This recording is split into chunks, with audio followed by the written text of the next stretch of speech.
Hello students, we are going to solve a transportation problem through Vogel's approximation method called VAM. This is the most important method from our examination point of view. So this is a given transportation problem.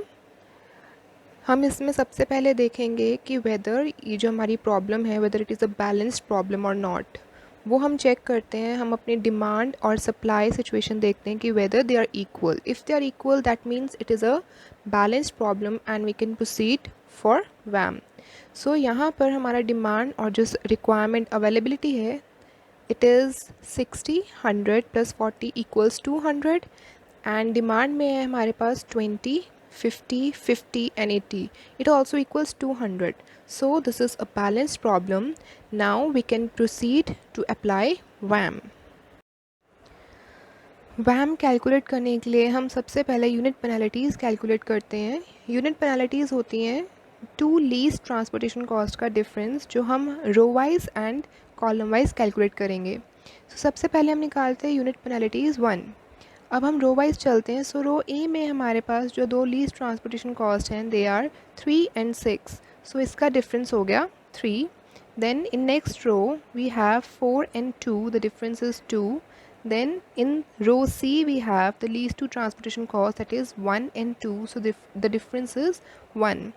अब हम same step column wise चलेंगे. सो column wise देखें तो column 1 में हमारे पास जो दो least transportation cost हैं they are 2 and 4, the difference is 2.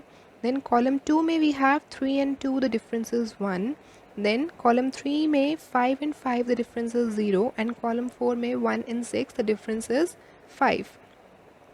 सो अब हमने जो यूनिट पेनल्टीज़ 1 कैलकुलेट करी हैं इसमें हम सब में से देखेंगे सब में से हाईएस्ट यूनिट पेनल्टी कौन सी है.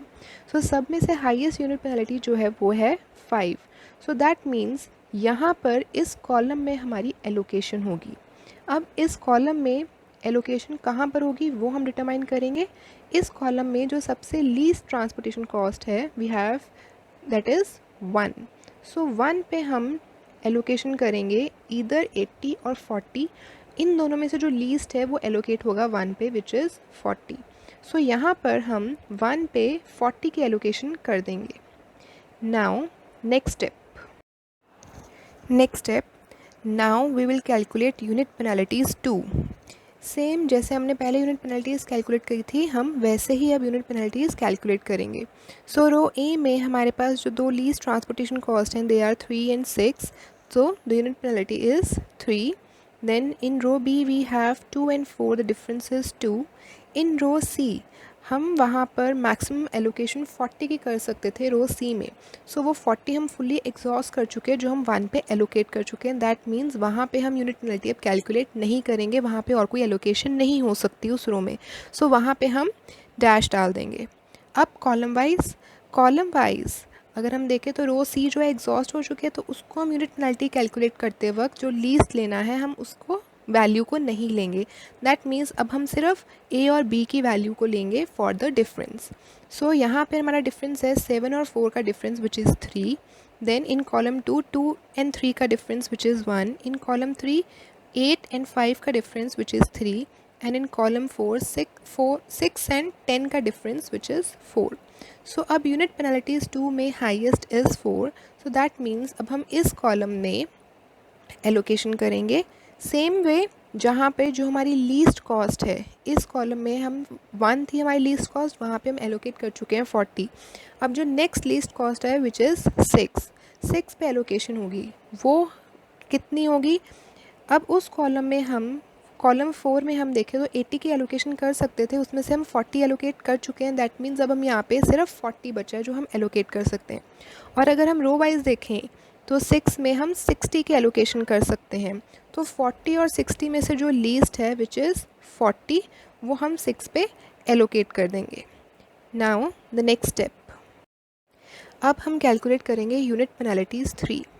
यूनिट पेनल्टीज़ 3 कैलकुलेट करने के लिए पहले हम देखते हैं हम कौन से रो और कॉलम पूरे एग्जॉस्ट हो चुके हैं।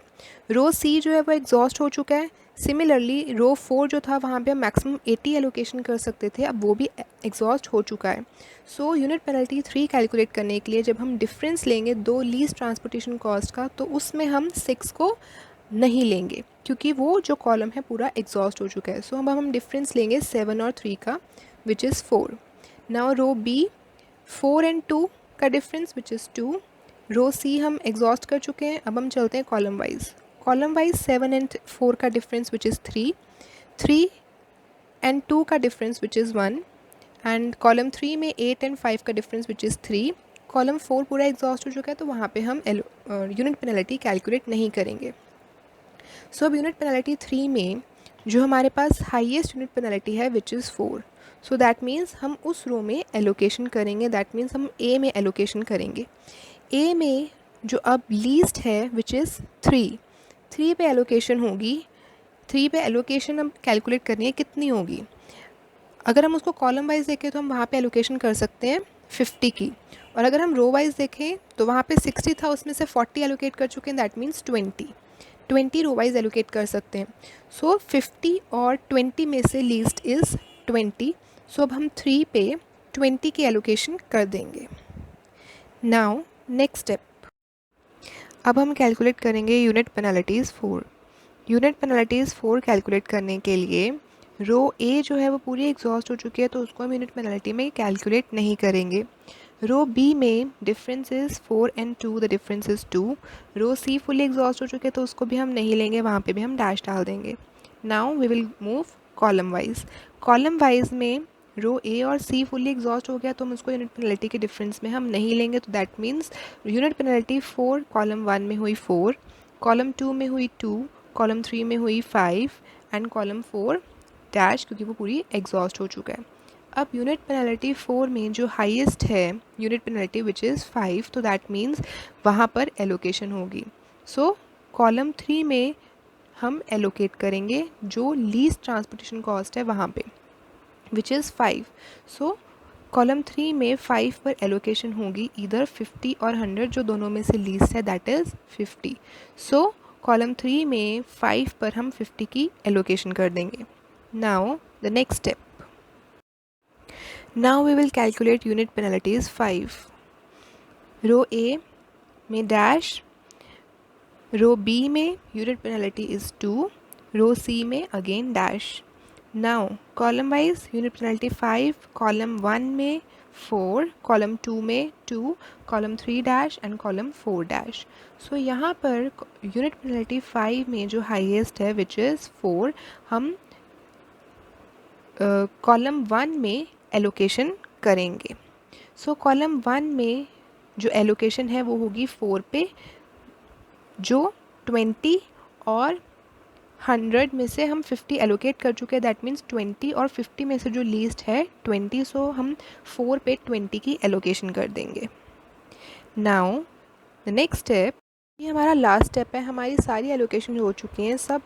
अब जो हमारा यूनिट पेनल्टी 5 थी वहाँ पर हम 4 जो था वो एलोकेट कर चुके हैं। अब सिर्फ हमारे जो एक कॉलम है दैट इज़ कॉलम 2, और we can say row B, वहाँ पर हम एलोकेशन कर सकते हैं, जो वहाँ पे हमारी ट्रांसपोर्टेशन कॉस्ट है 2, वहाँ पे अब हमारी एलोकेशन होगी।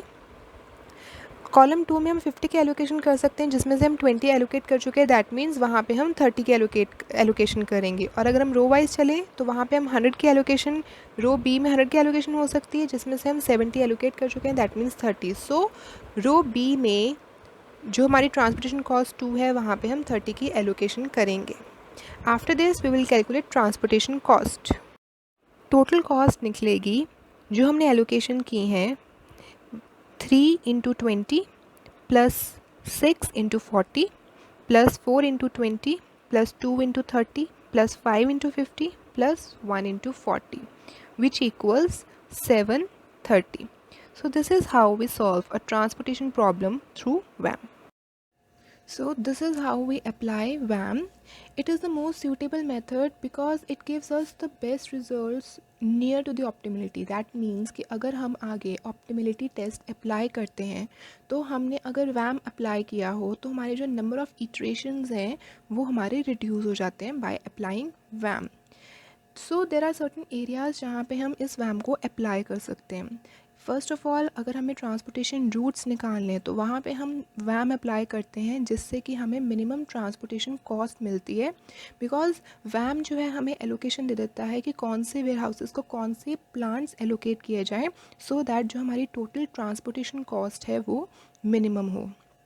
Another area is we can also find out the location of transportation depots. जहाँ पे हमारे transportation corporations होती हैं उनके depots हम कहाँ पे locate करें जिससे कि हमारी transportation cost minimum हो. So it is the most suitable method and it also gives the initial feasible solution which is near to the optimal solution. Thank you.